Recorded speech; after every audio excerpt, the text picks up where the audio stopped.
सो जय हिंद everyone, let's start current affairs classes. जो पहला टॉपिक होगा that we will take anti conversion bill tabled into the Rajasthan house to by the government. तो what is this anti conversion bill? का नाम कभी पहले सुना है? देख के क्या लग रहा है? What type of bill is that? कोई बताइए। बहुत सिंपल चीज है। एंटी कन्वर्जन क्या है? कन्वर्जन जैसे उन्होंने कहा कि धर्म, फिर उसके धर्म के कन्वर्जन के खिलाफ। तो ठीक है, तो वही बिल लाया गया है, राजस्थान में लाया गया है कि कोई जबरदस्ती फोर्सिबल कन्वर्जन न कराए। वैसे हमारा कॉन्स्टिट्यूशन आपका धर्म प्रोपोगेट करने की बात करता है। आर्टिकल 25 बोलता है ना कि यहाँ पे है, तो आर्टिकल 25 एक बार दिखा दो। 25 बोलता है subject to the public order and morality and health, to the other provision of the part, all person equally entitled to the freedom of conscience, the right freely to profess, practice and propagate religion। तो propagate का मतलब यही होता है ना कि आप बढ़ावा दें। propagate का मतलब होता है कि एक दूसरे से बताएं। तो आप बता सकते हैं लेकिन फोर्सिबल कन्वर्जन नहीं करा सकते। तो यहाँ बड़ा एक थिन लाइन हो जाता है कि क्या प्रोपोगेशन है और क्या कन्वर्जन है। कॉन्स्टिट्यूशन कह रहा है कि you can propagate but you can not. अब ये लोग कह रहे हैं बिल के थ्रू कि कन्वर्ट नहीं कर सकते। तो हम अभी तक बिल नहीं था। बिल इसलिए नहीं लाया जाता था क्योंकि उसका मिसयूज बहुत होता है। मान लीजिए नॉर्मल माइनॉरिटी के खिलाफ ज़्यादा यूज होता है कि कहीं माइनॉरिटी गए, वो अपने धर्म के बारे में बता रहे हैं, अब उनको पकड़ के ले गए जेल कि तुम कन्वर्ट करा रहे हो। प्रोपोगेट तो फ्री है ना, वो तो आपका राइट है। लेकिन वहां पे प्रोपोगेट एंड कन्वर्जन में हल्का सा होता है कि आपने पैसे दिए। प्रोपोगेशन में नॉर्मली है कि यहाँ पे आके मैं किसी धर्म के बारे में बताऊं और उसका एक्सप्लेन करूं कि ये बेटर कैसे है, फिर मैं चला जाऊं। लेकिन उसके बाद हो सकता है मैं चॉकलेट खिला दूं, चॉकलेट के बाद ऑफर दे दूं कि 5,000 रुपये भी मिलेगा, ठीक है। फिर मैं ये कह दूं कि आपको घर दूंगा। तो ये हो गया कि आपको मैं लालच दे रहा हूँ। लेकिन हो सकता है कि मैं प्रोपोगेट ही करने आ रहा हूँ, लेकिन बाई काइंडनेस में चॉकलेट बांट सकता हूँ ना। तो मिसयूज हो सकता है ना। जैसे मैं आया एज ए गिफ्ट, कोई भी कहीं जाता है कुछ गिफ्ट देता है, दिया गिफ्ट, तो उसको क्या करेगा? अगर उस वहाँ की अगर ऐसी पॉलिटिकल पार्टी है जो चाहती है कि इस तरीके का चीज नहीं है, इसका आइडियोलॉजी कुछ और है, तो वो क्या करेगी? उसका मिसयूज करेगी, उसका वोट बैंक देखेगी कि ये लोग तो मुझे वोट देते नहीं है, तो कुछ ना कुछ इनका वोट कम किया जाए। तो दिस इज द प्रोपोगेंडा। इसीलिए विरोध भी हो रहा है और लोग सपोर्ट भी कर रहे हैं। बीजेपी कह रहा है कि दिस इज गुड क्योंकि ये बहुत कन्वर्जन हो रहा था। लोग शादी के नाम पे, झूठे शादी के वादे के नाम पे कर ले रहे थे, ठीक है। तो इस तरीके का चीज अभी हम बीच में देख रहे थे ना, लव जिहाद, ये सब चीजें काफी चल रही थी। तो यही है कि अपोजिशन कह रहा है कि इसका मिसयूज होगा और इसका जो टर्म है बहुत ज्यादा है। 10 साल तक इम्प्रीजनमेंट है, वो बहुत ज्यादा है। 10 साल मर्डर के केस में होता है। सोचिए कि आप नॉर्मल गए तो इससे क्या होगा? कहीं ना कहीं इससे फ्रीडम ऑफ रिलीजन कर्व होगा, जो खासकर माइनॉरिटी का। तो हर एक समाज क्या चाहता है? कॉन्स्टिट्यूशन किसको प्रोटेक्ट करता है? जो वीक होता है। और कहीं की भी माइनॉरिटी वीक होती है तो इस लॉ का यूज कहाँ हो सकता है? माइनॉरिटी के खिलाफ। कन्वर्जन आप देखते ही हैं कि कहाँ से कहाँ होता है। तो दिस इज द थिंग। एक जनरल कन्वर्जन होगा तो उसको भी लोग मिसयूज करेंगे। और ऐसे भी आप देखिएगा कितने ऑर्गेनाइजेशन है जो हिंदुत्व का झंडा लेके एकदम आगे चल रहे हैं। तो वो सब दिक्कत है। वो बिना मतलब भी कहीं नॉर्मल भी प्रोसेशन हो रहा होगा, नॉर्मल भी कोई सभा हो रही होंगी, वहां पे भी जाके उनको क्या इंटरप्ट करेंगे। तो इसीलिए इसका विरोध भी हो रहा है। जितने भी अपोजिशन है वो विरोध कर रही है कि this could be misuse. BJP कह रही है कि नहीं, इससे जो लव जिहाद है और जो भी फोर्सिबल कन्वर्जन है या मिशनरीज जो कन्वर्ट करती हैं उस पे रोक लगेगा। Now we will go with the GS paper 2। पहला टॉपिक है, समझ पा रहे हैं एंटी कन्वर्जन में क्या दिक्कत है? मेंस में पूछा जाएगा कि एंटी कन्वर्जन का कैसे मिसयूज हो सकता है या क्या उसका बेनिफिट है। तो अच्छी बात है, एंटी कन्वर्जन अगर सही रूप से सच में कोई पैसा देके कन्वर्ट कर रहा है तो ये तो रोकना ही चाहिए। एक कहानी बताया था, एक मनीलाल गांधी थे। मनीलाल हरीलाल गांधी, गांधी जी के एक बेटे का नाम मनीलाल या हरीलाल था, जो सबसे बड़े बेटे थे। मनीलाल था, हरीलाल, हाँ हरीलाल गांधी था। तो हरीलाल गांधी बड़े ही एक तरीके से शराबी, अल्कोहलिक हो गए थे। और उन्होंने कई बार कन्वर्जन किया पैसे लेने के लिए, और गांधी जी के नाम पे उधारी ले लेते थे। सोच, इतना महान आदमी और उन्हीं का लड़का ऐसा निकल गया कि जिसका कोई हद हिसाब नहीं था। जैसे नहीं होता है कि ही कन्वर्टेड 2-3 टाइम्स। वो क्रिश्चियनिटी से बोला कि पैसे दोगे, तो कहा हाँ कन्वर्ट हो जाऊंगा, पैसे की जरूरत है। दारू पी के आदमी वो पैसे लेके दारू पी जाए। गांधी जी को बाद में डिक्लेयर करना पड़ा कि ये मेरा बेटा नहीं है और इसको पैसे मत दीजिएगा, जाके उधारी ले लेते थे गांधी जी के नाम पे। तो ऐसी ऐसी केसेज होती हैं। तो कुछ लोग होते हैं इसका मिसयूज भी करते हैं। गवर्नमेंट का मिसयूज कैसे हो सकता है वो तो मैं बता ही रहा हूँ कि जैसे आप नॉर्मली आप एकदम प्रोपोगेट कर रहे हैं, जितनी भी माइनॉरिटी है उसकी। आप देखिएगा नॉर्थ ईस्ट में मिशनरीज ने बहुत कुछ किया है वहाँ का एजुकेशन के लिए। आप चले जाइएगा मिजोरम में, ट्राइबल लोग हैं लेकिन उनकी स्पीकिंग इंग्लिश इतनी इन्फ्लुएंशियल होती है जो यहाँ के कन्वेंट से पढ़े हुए बच्चों का नहीं होता है। मैं कई बार जैसे दिल्ली में था तो कई बार लेता था जब ये डैफ सेशन, इंटरव्यू सेशन, तो वहाँ पे 2-3 बार मुझे मिजोरम की स्टूडेंट से बात हुआ था। इतना उनका था इन्फ्लुएंशियल, और वो ट्राइबल थे। पहले मुझे बिलीव ही नहीं हुआ कि दे आर ट्राइबल।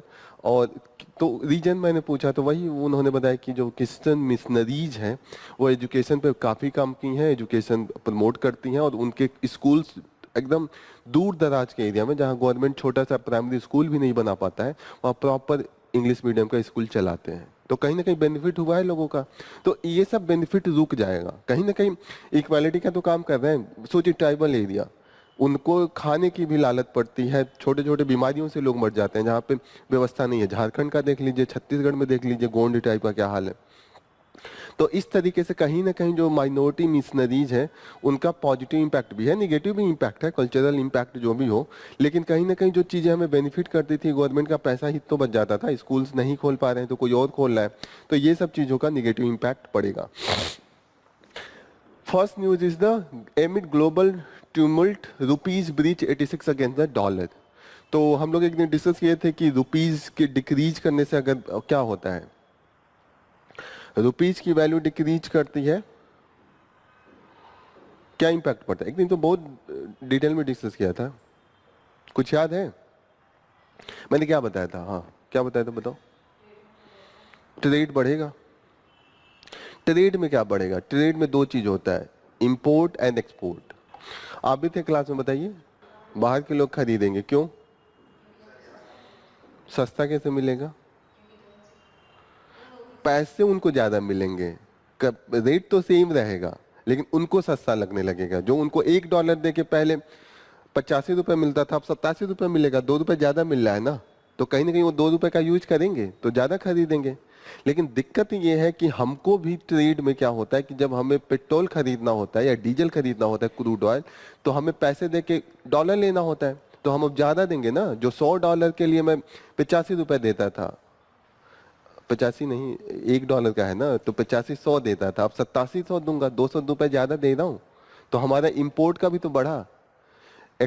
उस देश के लिए ज्यादा बेहतर होता है अगर पैसे की वैल्यू कम हो, जहां पे एक्सपोर्ट ज्यादा हो। चाइना, चाइना को बहुत फायदा होता है, वो जानबूझ कर अपना पैसे घटा लेते हैं। समझ में आ रहा है क्यों? क्यों बताइए? नहीं पता है तो अभी वही तो हम लोग डिस्कस कर रहे हैं।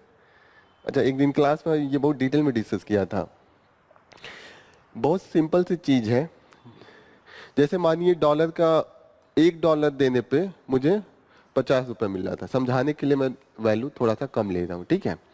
50 रुपए था, अभी क्या हुआ कि रुपीज की वैल्यू कम होने लगी, डिप्रिसिएट कर रही है। इसको डिप्रिसिएशन कहते हैं। अप्रिसिएशन का मतलब रुपीज का डिमांड ज्यादा हो गया तो महंगे में मिलेगा। तो डिप्रिसिएट होगा तो $1 को अब 100 रुपए में खरीदना पड़ रहा है। ये रुपए है और ये डॉलर है। मानिए मैं यूएस का एक सिटीजन हूँ, मेरे पास डॉलर है, मैं इंडिया लेके डॉलर लेके आया, तो मैं मानिए $100 लेके आ रहा हूँ। तो पहले मैं 2 साल पहले जब 50 रुपए था $1 की वैल्यू, तो मुझे कितना मिलेगा? मैं $100 लेके आऊंगा तो 5000 मिलेगा। मैं डॉलर दूंगा, मुझे पैसे मिल गए। तो मानिए यहाँ पे एक टेबल, जैसे ये मैं टेबल खरीदने आया या एक पेन खरीदने आया, ये पेन अगर उस समय 500 रुपए का एक था तो मुझे कितना मिलेगा? 10 मिलेगा। 500 प्लस 10, मानिए रुपीज की वैल्यू कम हो गई, तो अभी मैं आऊंगा तो मुझे कितना मिलेगा? 100 रुपए लेके आऊंगा तो 10,000 रुपए मुझे मिल गए ना। ला तो मैं सेम रहा हूं, पैसा अगर गिर गया तो मुझे पैसे ज्यादा मिल गए, तो मैं अब इस पेन का कितना खरीदूंगा? 20 खरीदूंगा, 20 पेन मिल गया ना। तो ऐसे में क्या होगा, मैं ज्यादा खरीदूंगा। पहले मानिए मुझे लगता था कि चीजें महंगी हैं, तो मैं ये जाके, मुझे लगता था कि जो पेन है मैं ये इटली से 15 खरीद सकता हूँ, तो मैं इटली में जाके खरीदता। लेकिन अब तो इंडिया में मुझे 20 मिल रहा है ना, तो मैं डाइवर्ट कर दूंगा इंडिया की तरफ, सेम पैसा लाऊंगा तो एक्सपोर्ट बढ़ेगा इंडिया का। जो लोग इटली से खरीदते थे अब इंडिया से खरीदेंगे क्योंकि उनको 20 मिल रहा है। तो जब वैल्यू कम हो रहा है तो एक्सपोर्ट बढ़ रहा है। ये चीजें समझ में आ रही हैं? कैसे समझ में आ रही हैं ये? लेकिन मानिए मुझे अब क्रूड ऑयल खरीदना है, क्रूड ऑयल इंडिया को खरीदना है, तो क्या करूंगा मुझे डॉलर चाहिए होगा, पैसे लेके जाऊंगा और मुझे मानिए $100 खरीदना है, तो कितने रुपए में मैं खरीदूंगा? कितना रुपए उनको देना पड़ेगा मुझे? 5,000 रुपए दूंगा तब वो देगा ना $100। अब मैं $100 लेने जाऊंगा तो मुझे कितना देना पड़ेगा?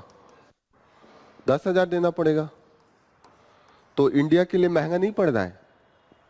इंडिया को तो महंगा पड़ने लगा ना, क्योंकि इंडिया पहले डॉलर खरीदेगा तब जाके क्रूड ऑयल खरीदेगा ना। तो ऐसे केस में इंडिया के लिए घाटा है, क्योंकि इंडिया इंपोर्ट डिपेंडेंट कंट्री है। चाइना के तरफ ये नहीं है, चाइना मैक्सिमम बेचता है। इंडिया का जो ट्रेड है वो निगेटिव में है, इंडिया डेफिसिट में रहता है। जैसे आप लोग देखते होंगे ना, ट्रेड डेफिसिट और ट्रेड सरप्लस। सरप्लस का मतलब क्या होता है? बेचता ज्यादा है, तो चाइना ट्रेड सरप्लस में रहता है और इंडिया ट्रेड डेफिसिट में रहती है। ये हमेशा बहुत इकोनॉमिक टर्म में आता है, डेफिसिट में है। आप हमारा बजट देखिएगा, डेफिसिट में बनती है। इंडिया का हमेशा रहता है कि 3% के आसपास डेफिसिट लाना है, और डेफिसिट हमारा 5% रहता है, जो जीडीपी का परसेंटेज है। ठीक है, क्लियर हो रही है चीजें? तो कहीं ना कहीं जो हमारा वैल्यू गिरा रहे हैं हम, तो कहीं ना कहीं व्हाट विल बी इम्पैक्टिंग, जो हमारा इंपोर्ट वैल्यू है वो बढ़ जाएगा। तो ट्रेड डेफिसिट क्या होगा? ट्रेड डेफिसिट इंडिया का घटेगा या बढ़ेगा?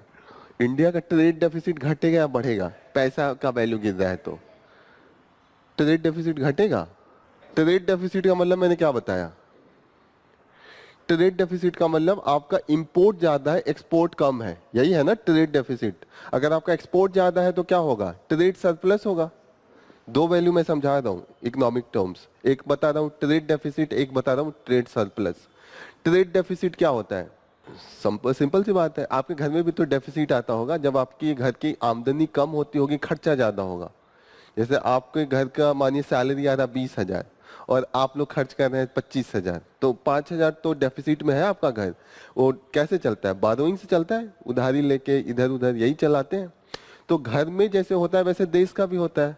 देश का भी ट्रेड डेफिसिट होता है जब वो ज्यादा खरीदता है और बेचता कम है, यही होगा।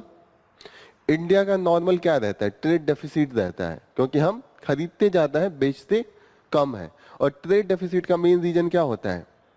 एक तो क्रूड ऑयल इंपोर्ट है, दूसरा हम लोग गोल्ड ये सब भी बहुत इंपोर्ट करते हैं। तो ये दो रीजन है। क्लियर? तो इन्फ्लेशन की अभी तो हम बात कर ही नहीं रहे, तो बहुत अलग चीज हो गया। अभी हम बात कर रहे हैं ट्रेड डेफिसिट क्या होगा। ऑलरेडी इंपोर्ट है, एक्सपोर्ट है, इन्फ्लेशन तो बहुत अलग चीज हो गया, उसको तो हम अभी बाद में डिस्कस करेंगे। पहले ये बताइए कि जो डायरेक्ट रिलेटेड है, जैसे हम जब डॉलर की वैल्यू के तुलना में रुपीस की वैल्यू ज्यादा हो रही है या कम हो रही है, तो क्या इम्पैक्ट हो रहा है? जब रुपी की वैल्यू कम हो गई का मतलब आपको एक ही डॉलर लेने के लिए पैसा ज्यादा देना पड़ा, यही हुआ ना। तो हमारा वैल्यू क्या है? डिप्रिसिएट किया है ना, मतलब वैल्यू कम हो गया। तो ऐसे केस में ट्रेड बढ़ रहा है, ट्रेड डेफिसिट बढ़ रहा है या घट रहा है? ट्रेड डेफिसिट, पहली बात तो ट्रेड डेफिसिट समझिए, ऐसे ही घुमा देगा क्वेश्चन, बहुत इजी है। यूपीएससी ऐसे 3 लाइन में लिख देगा, आपको लगेगा बड़ा कठिन क्वेश्चन है बहुत इजी। ट्रेड डेफिसिट क्या है? पहली बात तो what is the trade deficit? Trade deficit में क्या होता है? इंपोर्ट माइनस एक्सपोर्ट, यही होगा ना, यही होगा। इंपोर्ट माइनस एक्सपोर्ट डेफिसिट, मतलब इंपोर्ट ज्यादा है, ट्रेड सरप्लस, एक्सपोर्ट ज्यादा है। मैं ये बता रहा हूं कि इंडिया का नॉर्मली इंपोर्ट ज्यादा है as compared to the export due to the crude oil and the gold, ये पता है। अब ऐसे में मैं कह रहा हूं कि रुपीज की वैल्यू डेप्रिसिएट कर रही है। What is mean by the depreciate? कम हो जा रही है वैल्यू, मतलब आपको सेम डॉलर खरीदने के लिए ज्यादा पैसे देने पड़ेंगे, यही हो रहा है। इसमें भी डेप्रिसिएट में मत कंफ्यूज होइएगा कि डेप्रिसिएट का मतलब पैसे कम हो गए, ठीक है। पैसे आपको ज्यादा देने पड़ेंगे सेम डॉलर लेने के लिए। तो ऐसे में क्या होगा, डेफिसिट इंक्रीज होगा कि डिक्रीज होगा? डेफिसिट डिक्रीज होगा, डेफिसिट बढ़ेगा ना। इंपोर्ट ज्यादा हो गया ना, तो ज्यादा हो गया तो डेफिसिट बढ़ेगा। अरे डेफिसिट का मतलब कमी, पहले आप 5 रुपए बारो कर रहे थे, अब आप 7 रुपए बारो करेंगे। डेफिसिट का मतलब सिंपल सी यही होता है। अब समझ में आ रहा है? था बहुत इजी। ऐसे ही यूपीएससी पूछेगा, कॉन्सेप्ट क्लियर हो तो हो जाएगा, नहीं होगा तो नहीं, कोई टफ नहीं है। सिंपल सी बात है कि ये जानना है कि इंडिया का इंपोर्ट ज्यादा है as compared to the export, ठीक है। जब वैल्यू रुपीज की डिप्रिसिएट हो रही है तो क्या इंपैक्ट हो रहा है? ट्रेड डेफिसिट बढ़ाएगा, क्योंकि सिंपल सी बात है इंपोर्ट बढ़ जाएगा, क्योंकि क्रूड ऑयल और हमारा गोल्ड में बहुत पैसे खर्च करते हैं। ट्रेड सरप्लस कम हो जाएगा अगर सरप्लस होगा तो, क्योंकि ऑलरेडी सरप्लस तो है ही नहीं। और अगर होगा भी तो, अगर ट्रेड सरप्लस में होगा, इन दैट केस आपका ये भी बढ़ेगा, क्योंकि फिर एक्सपोर्ट बढ़ जाएगा ना। यहाँ पे भी सोचिएगा, ये भी बहुत ये फंसाने वाला है। मैं कह रहा हूं कि अगर सरप्लस है इकोनॉमी, तो ऐसे में क्या मतलब है कि एक्सपोर्ट ज्यादा है, एक्सपोर्ट ज्यादा है, इंपोर्ट कम है। तो पैसे की वैल्यू कम हुई, डेप्रिसिएट किया, इसका मतलब एक्सपोर्ट बढ़ जाएगा, लोग ज्यादा ज्यादा खरीदेंगे, और इंपोर्ट कम होगा, ऑलरेडी कम है। तो ऐसे में क्या होगा, सरप्लस भी तो बढ़ेगा।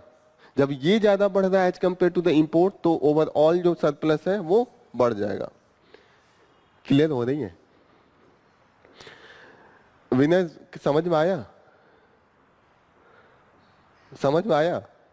मानिए अगर जो रुपीज की वैल्यू है वो एप्रिसिएट कर गया, एप्रिसिएशन के केस में क्या होगा, ट्रेड डेफिसिट बढ़ेगा या घटेगा? हाँ, डेफिसिट, ट्रेड डेफिसिट बढ़ेगा। वो बताएंगे पहले बताइए कैसे बढ़ेगा या घटेगा ट्रेड डेफिसिट?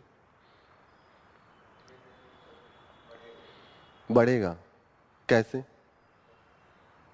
एप्रिसिएट का मतलब क्या हुआ, रुपीज एप्रिसिएशन का मतलब क्या हुआ?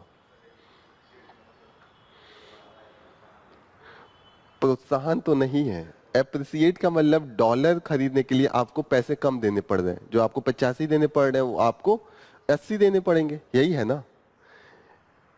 जब एप्रिसिएट का मतलब कि आपके रुपीज का वैल्यू ज्यादा होने लगा, एप्रिसिएट कर रहा है, इसका मतलब कि उसकी डिमांड ज्यादा बढ़ रही है, इसका मतलब आपको कम पैसे देके डॉलर ज्यादा मिल जाएगा, यही है ना। थोड़ा सा ये ध्यान दीजिएगा, ये बहुत सिंपल है, एक बार समझ लेंगे तो यहाँ पे क्लियरिटी हो जाएगी।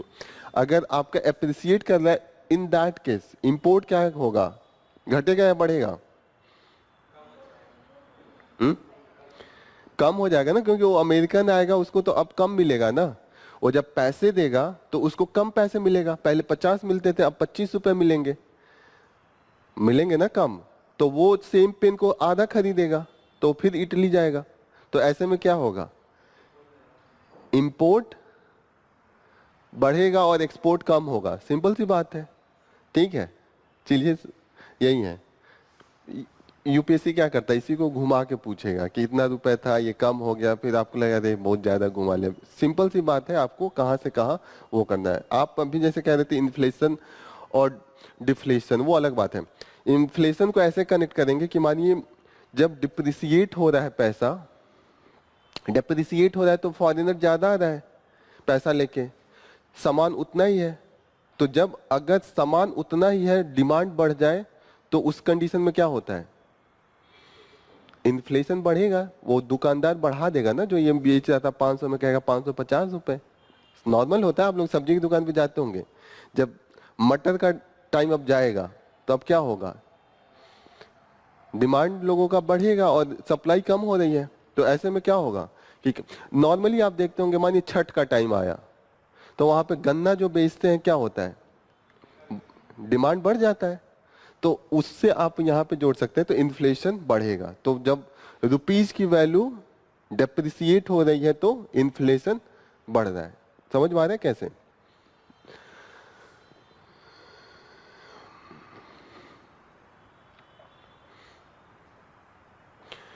तो अभी तो टैरिफ वॉर चल रहा है बिटवीन द, अभी यूएस ने अपना टैरिफ इंक्रीज कर दिया है कनाडा के लिए, मैक्सिको के लिए और चाइना के लिए। ठीक है, अभी बोला है इंडिया का भी नंबर आएगा और यू का भी नंबर आएगा। तो टैरिफ वॉर का मतलब क्या होता है? What is mean by the tariff war? Tariff war आप बताइए। टैरिफ वॉर नहीं पता है, किसी को नहीं पता है? कहीं लिखा है टैरिफ वॉर? ठीक है, यहाँ पे दो चीजें। टैरिफ का मतलब क्या होता है? What is mean bye tariff? Class में तो कितनी बार मैं बोलता हूँ टैरिफ टैरिफ।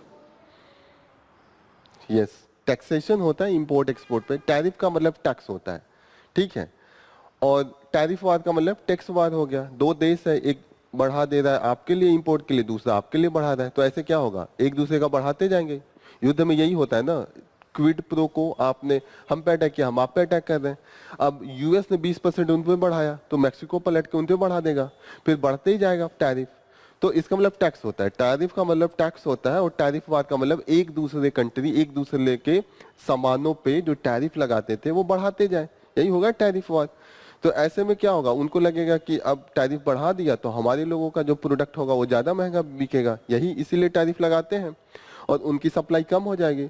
लेकिन ऐसे में घाटा भी तो होता है। मानिए जो आपके लोगों को जो नीड हो, मानिए इंडिया को मेडिसिन बनाने के लिए जो उसके बेसिक इनपुट होते हैं वो चाइना से लाने पड़ते हैं। अब मैं चाइना पे बढ़ा दूं तो अल्टीमेटली मेरे ही लोगों को घाटा होगा ना, क्योंकि जब मैं इंपोर्ट करूंगा वो महंगा होगा, फिर मैं अपने लोगों को जो बेचूंगा मेडिसिन वो महंगा बेचूंगा, यही होगा ना। तो टैरिफ वार में लोगों का सबसे घाटा होता है। टैरिफ जितना ही कम हो लोगों का फायदा होगा।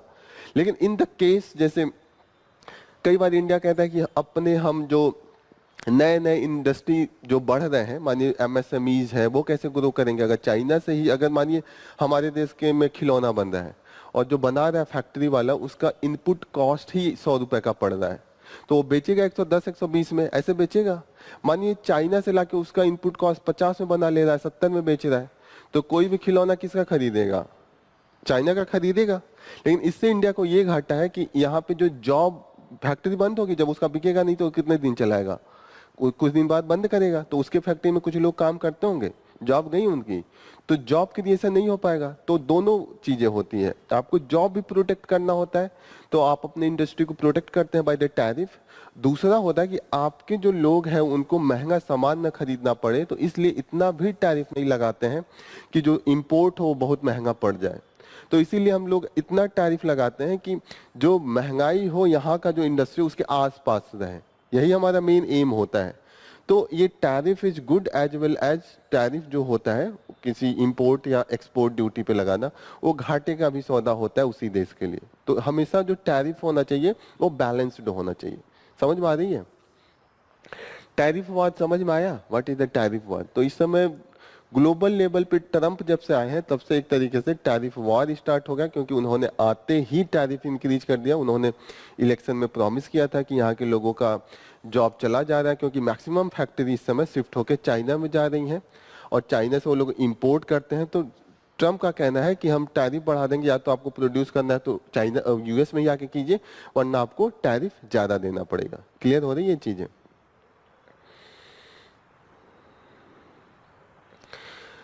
Jharkhand Congress pushes for the municipal poll on party lines.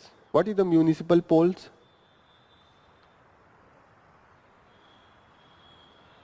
Poles का मतलब क्या होता है? इलेक्शन। और म्यूनिसिपल नगर निगम वाला। तो इंडिया में कितने लेवल पे इलेक्शंस होते हैं? पहला लेवल क्या होता है? पार्लियामेंट। आप लोग कहाँ कहाँ वोट देते हैं? एक तो पार्लियामेंट के लिए मोदी जी के लिए देते हैं, कि पहला प्रेसिडेंट का होता है? प्रेसिडेंट को नहीं देते ना, प्रेसिडेंट लेवल पे होता ही नहीं है क्योंकि वहां पे ऊपर होता है। ठीक है, पहला जो लेवल है जहाँ पे हम लोग पार्टिसिपेट करते हैं दैट इज द संसद के लेवल पे, लोकसभा के लेवल पे, जो प्राइम मिनिस्टर के लिए हम लोग देते हैं। दूसरा राज्यसभा में दिया है कभी इलेक्शन, पोल वोट दिया है? राज्यसभा में हम नहीं देते हैं, एमएलए लोग देते हैं। ठीक है, आप लोग जिस पे देते हैं वो बताइए। पहला तो लोकसभा, दूसरा हो गया, एक तो इलेक्शन होता है मोदी जी के लिए। किसी राज्यसभा के मेंबर को देखा है इलेक्शन में माइक लेके वो करते हुए? लोकसभा का होता है तभी होता है। उसके बाद कब होता है? जब योगी जी को चीफ मिनिस्टर बनाना होता है तब होता है। तो ये हो गया विधानसभा, विधानसभा लेवल पे होता है। तो ये दूसरा लेवल हो गया, पहला यूनियन लेवल, दूसरा स्टेट लेवल। तीसरा हम लोग देखते हैं प्रधानी का जब चुनाव होता है, तो जो गांव लेवल पे पंचायती राज का होता है वही शहरों में नगर निगम का होता है। चेयरमैन लोगों को हम बनाते हैं, मेयर बनाते हैं। तो ये थर्ड लेवल होता है। तो 3 लेवल पे होता है। 2 लेवल पे क्लियर कट हम पार्टी लाइन पे लड़ते हैं, लेकिन जो लोकल लेवल का इलेक्शन होता है वो माना जाता है कि नॉन पार्टी लाइन पे लड़ेंगे। मतलब क्योंकि वो छोटे लेवल पे है, गांव में पॉलिटिक्स क्यों हम ले जाके जबरदस्ती का इंसर्ट करें या जबरदस्ती का वहां पे फोर्स करें। तो नॉर्मली ये था कि हम गांव लेवल पे पहले ऐसा लोगों, जितनी भी पॉलिटिकल पार्टी था उसमें सहमति था कि हम लोग स्टेट लेवल पे लड़ेंगे और हम लोग नेशनल लेवल पे लड़ेंगे। जो म्यूनिसिपल लेवल पे है वो इंडिविजुअल अपना अपना लोग लड़ेंगे। जो गांव के लिए करेगा वो प्रधानी का चुनाव लड़ेगा, वो पार्टी कुछ नहीं लेना देना है। लेकिन धीरे धीरे हम देख रहे हैं शिफ्ट हो रहा है, पार्टी भी अपना पावर इंसर्ट करने के लिए पार्टी लेवल पे लड़ रहे हैं। तो अभी हमने देखा यूपी का इलेक्शन पूरा पार्टी लाइन पे हुआ जो लोकल लेवल का है। यही झारखंड में भी हो रहा है। तो कांग्रेस पुश कर रही है कि कहीं ना कहीं पार्टी लाइन पे ये भी लड़ा, क्योंकि सबको पावर चाहिए। नगर निगम पे इतने करोड़ों में पैसे जा रहे हैं और मैक्सिमम डिवोल्यूशन आजकल हो रहा है नगर निगम और एंड द पंचायती राज पे। तो पार्टी यहाँ पे भी अपना पूरा वर्चस्व लगाना चाहते हैं ताकि स्टेट लेवल और सेंट्रल लेवल का भी जब इलेक्शन है तो इन्फ्लुएंस कर सके। जो जीतेगा ग्राम प्रधानी में, जो जीत गया वही इन्फ्लुएंस करेगा विधायकी वाला और वही इन्फ्लुएंस करेगा संसदीय वाला। तो यही चीजें हैं। लेकिन माना जाता है कि ये डेमोक्रेसी के लिए सही नहीं है, क्योंकि लोकल लेवल पे हमें चाहिए कि कोई भी लड़ ले। पार्टी होगी तो बड़े बड़े पैसे, बड़े बड़े फंडिंग, बड़ा बड़ा इन्फ्लुएंस होगा। अगर पार्टी नहीं रहती तो गांव का ही कोई लोग जो अच्छा होता है, ईमानदार होता है, उसको चुन लेते। तो ये थोड़ा सा दिक्कत की बात है। और डिवोल्यूशन ऑफ पावर में हम चाहते हैं कि मैक्सिमम इंडिविजुअल लेवल पे इलेक्शन लड़ा जाए। ठीक है, क्लियर हो रही है ये चीजें? टैरिफ टर्मोइल, उथल पुथल, टैरिफ ये गलत लिखा है। टैरिफ का मतलब जो टैक्स लगाते हैं। ठीक है, तो वही जो हम लोग अभी पढ़े हैं कि जो एक दूसरे पे उन्होंने, जैसे मैक्सिको पे, कनाडा पे इन्होंने लगाया है, चाइना पे लगाया है। तो ये सब चीजें हैं। What is the WTO? हाँ, मैं फुल फॉर्म नहीं पूछ रहा हूँ। हाँ ओके ठीक है। वर्ल्ड ट्रेड ऑर्गेनाइजेशन क्या है? वर्ल्ड ट्रेड ऑर्गेनाइजेशन, मुझे लग रहा है कई लोगों को WTO का फुल फॉर्म भी नहीं पता था। What is the World Trade Organization? अरे देखिए, कोई भी चीज को ना डिसिफर किया कीजिए। World Trade Organization world level पे ट्रेड करती होगी, ट्रेड में कुछ करता होगा। ऑर्गेनाइजेशन है तो रेगुलेट करता होगा, सिंपल सी बात है। यूपीएससी डिमांड्स कॉमन सेंस, ये बहुत एक्सपर्टाइज की जरूरत नहीं होती है। तो वर्ल्ड ट्रेड ऑर्गेनाइजेशन नाम से ही पता चल गया कि वर्ल्ड लेवल पे जो ट्रेड होता है उसको रेगुलेट करता है। रेगुलेशन में क्या करेगा?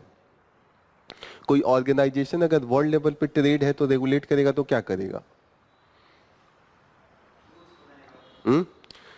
वेरी गुड, रूल्स बनाएगा ताकि सबको फेयर, जिसका एक्सपोर्ट हो इंपोर्ट हो, सबको फेयर टैक्सेशन, यही चाहते हैं ना हम। इंडिया में भी अगर चाहे कि यूपी बिहार के जो सामान आए उस पर टैक्स बहुत हाई लगाने लगे तो आपस में दिक्कतें होने लगेगी ना। जो बढ़िया प्रोड्यूसर होगा, जैसे महाराष्ट्र हो गया, कर्नाटका हो गया, वो डोमिनेंस करने लगेगा। तो वर्ल्ड ट्रेड ऑर्गेनाइजेशन चाहता है कि जो ग्लोबल लेवल पे ट्रेड हो वो फेयर हो, कोई भी किसी पे बहुत ज्यादा ट्रेड न लगाए, बहुत ज्यादा टैरिफ न लगाए। जैसे अब ये ट्रम्प लगा रहे हैं तो क्विड प्रो को होगा ना, ऐसे तो लोग दूसरा देश भी लगाएगा। ओवर और लोगों का ही घाटा होगा। जैसे मैंने बताया कि जब टैक्स बढ़ेगा मुझे ही ज्यादा पैसा देना पड़ेगा।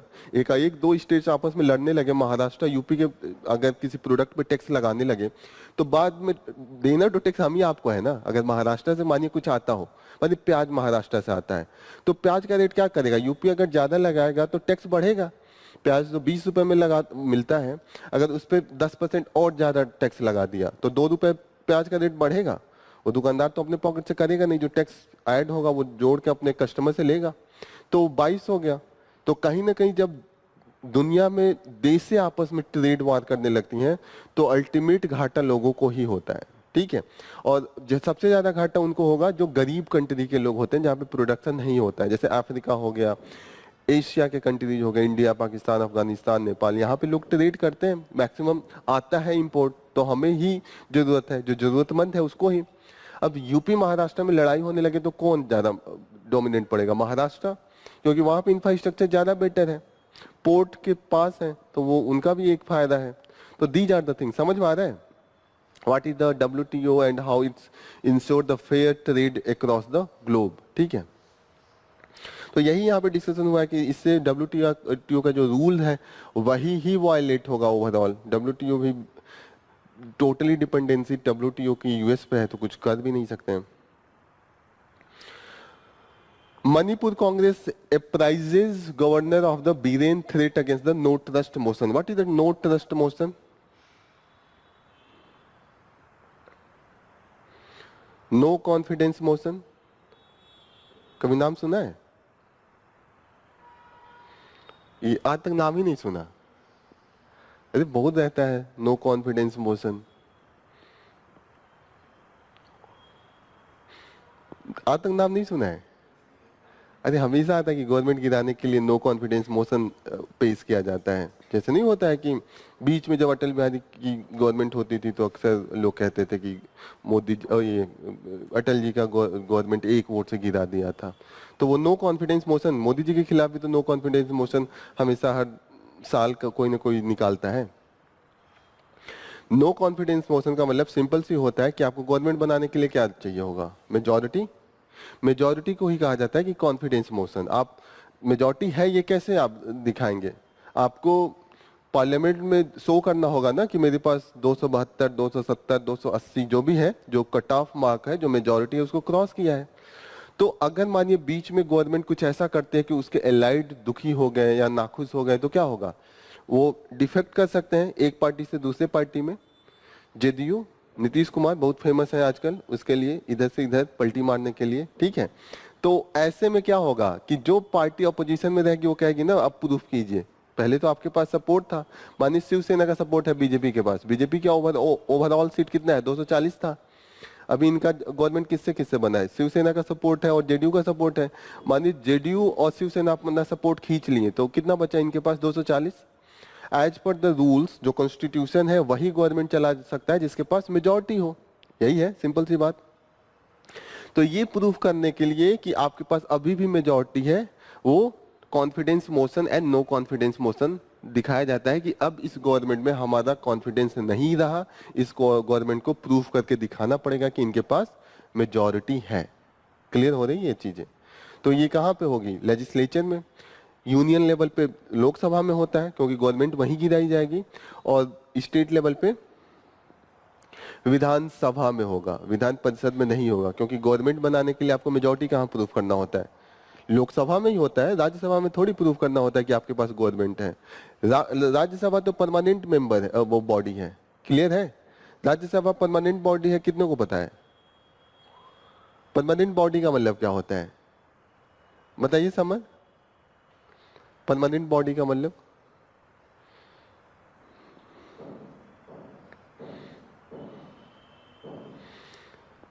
अच्छा यही नहीं पता था, मैं एज्यूम कर रहा था, पता है। आप बताइए पूजा।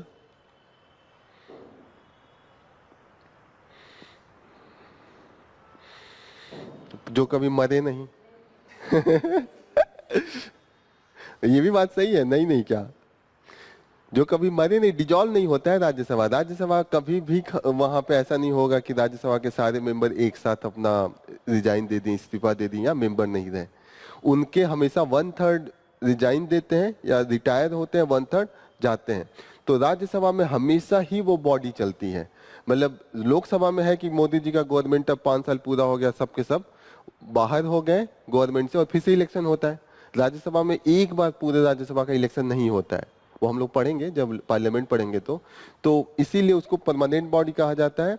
और राज्यसभा में कॉन्फिडेंस मोशन नहीं होता है क्योंकि वो डायरेक्टली इलेक्टेड नहीं होते हैं, वो इनडायरेक्टली इलेक्टेड होते हैं। वो एमएलए लोग इलेक्शन देते हैं, उसके थ्रू उनका होता है। और जो लोकसभा होता है उसमें हम लोग इलेक्शन देते हैं, हम लोग गवर्नमेंट गिरा सकते हैं। मतलब हम जिसको देते हैं वो पार्टी में रहता है, जो नहीं रहता है वो पावर में नहीं रहता है। क्लियर हो रही है? तो राज्यसभा जो है वो परमानेंट बॉडी है और लोकसभा जो है वो परमानेंट नॉन परमानेंट बॉडी है, वो परमानेंट बॉडी नहीं है। क्लियर हो रही है ये चीजें? तो लोकसभा में ही नो कॉन्फिडेंस मोशन किस में केवल हो सकता है? लोकसभा में हो सकता है, राज्यसभा में नहीं हो सकता है। और स्टेट लेवल पे केवल विधानसभा में होगा, विधान परिषद में नहीं होगा, जिसको लेजिस्लेटिव काउंसिल कहते हैं ना। एक दिन हम लोग पढ़ रहे थे, किसी किसी स्टेट के पास लेजिस्लेटिव काउंसिल है। किस किस स्टेट के पास है लेजिस्लेटिव काउंसिल? मध्य प्रदेश, केरला तो नहीं है। आप बता दीजिए अंजलि, एक दिन हम लोग पढ़े थे, बताइए। मैप में मैंने बताया था कि मैप से याद कीजिए। आप बता दीजिए।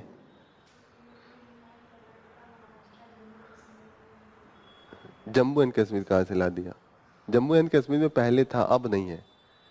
मैप से बताया था, बहुत सिंपल है। मैप खोलिए आप लोग, मैप खोलिए, मैप मैप, हाँ इतना इजी है मैप।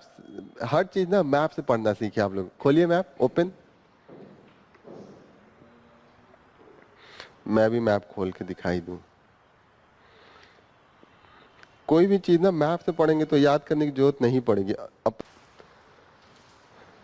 ये है यूपी, बिहार एंड नीचे कर्नाटका, आंध्रा, तेलंगाना इसका पार्ट था पहले, और इधर महाराष्ट्र। सबसे ज्यादा जो आबादी यूपी के बाद है वो किसके पास है? महाराष्ट्र के पास है। तो जहां आबादी ज्यादा वहीं पे काउंसिल होने के चांसेस होते हैं, लेजिस्लेटिव काउंसिल, क्योंकि वहां पे माना जाता है कि 2 बॉडी रहेगी, 2 हाउस रहेगा तो ज्यादा बेटर होगा। तो ऐसे में जो लॉजिकली हम चलेंगे, आप एक तो पॉपुलेशन से कनेक्ट कर सकते हैं। एग्जैक्ट ये भी सही नहीं है क्योंकि वेस्ट बंगाल की भी पॉपुलेशन बहुत ज्यादा है लेकिन वहां नहीं है, पोस्ट है लेकिन बनाया नहीं है। तो यूपी बिहार सबसे ज्यादा आबादी, फिर महाराष्ट्र पे आप आ जाइए, सबसे ज्यादा आबादी महाराष्ट्र के जस्ट नीचे तेलंगाना है, फिर यहाँ पे आंध्रा है उसी का पड़ता, और इधर कर्नाटका है। तो आप ऐसे सिंपली याद कर सकते हैं। पहले आबादी याद होनी चाहिए कि आबादी ज्यादा, इसीलिए 2 हाउस की जरूरत होगी ना, एक हाउस से काम नहीं चल पा रहा है। तो आबादी याद करते ही यूपी याद आ जाएगा, सबसे बड़ा स्टेट। यूपी के बगल में बिहार है, ये भी बड़ा आबादी वाला। फिर आपका हो जाएगा महाराष्ट्र है सबसे ज्यादा आबादी वाला। फिर यहाँ अगर आप आ गए तो आप चारों को कनेक्ट कर लीजिए कि चिपके हुए चारों स्टेट हैं।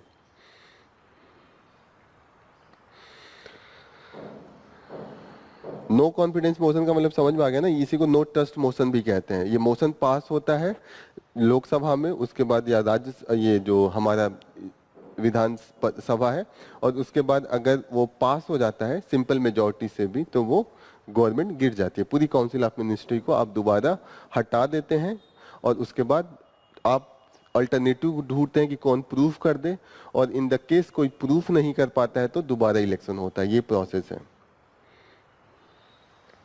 Term poses Mexico tariff but Canada and the China to pay. तो यहाँ पे पॉज इसलिए किया है क्योंकि वहाँ के जो प्रेसिडेंट है उन्होंने बोला है कि जो इलीगल आपके वहाँ से ट्रेड ड्रग स्मगलिंग होता था, मैक्सिको और यूएस का बॉर्डर शेयर करता है ना, दोनों का बॉर्डर शेयर करता है।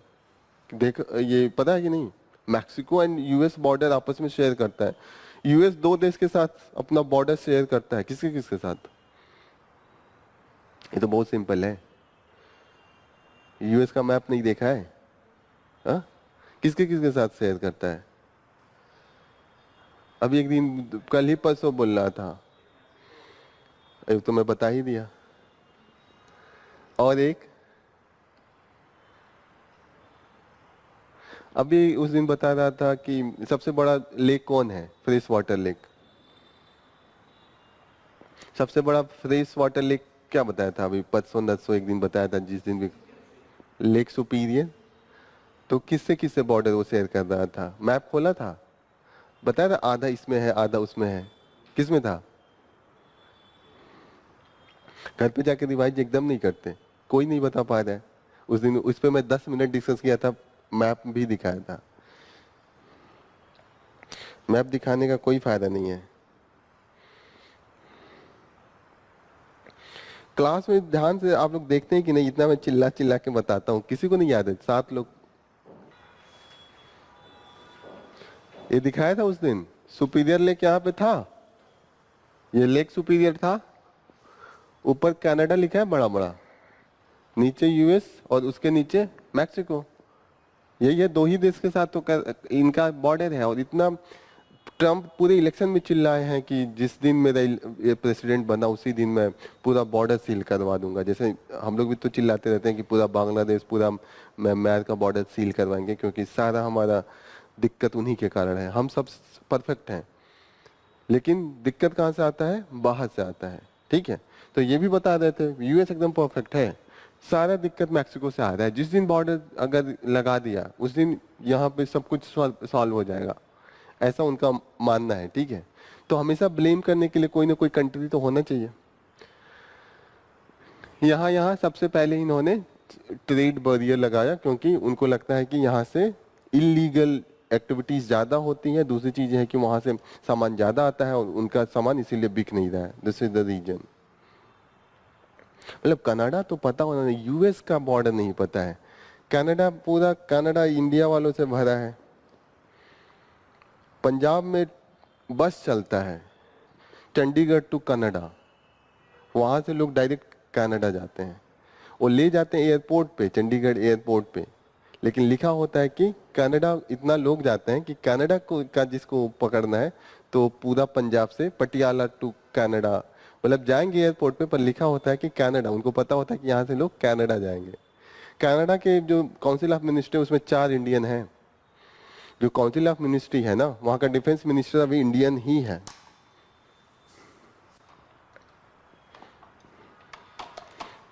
अभी किसी को मारा था, उसके लिए भी काफी हम लोग न्यूज में थे। निज्जर बढ़ रहे थे ना बीच में, यूएस भी सपोर्ट में था।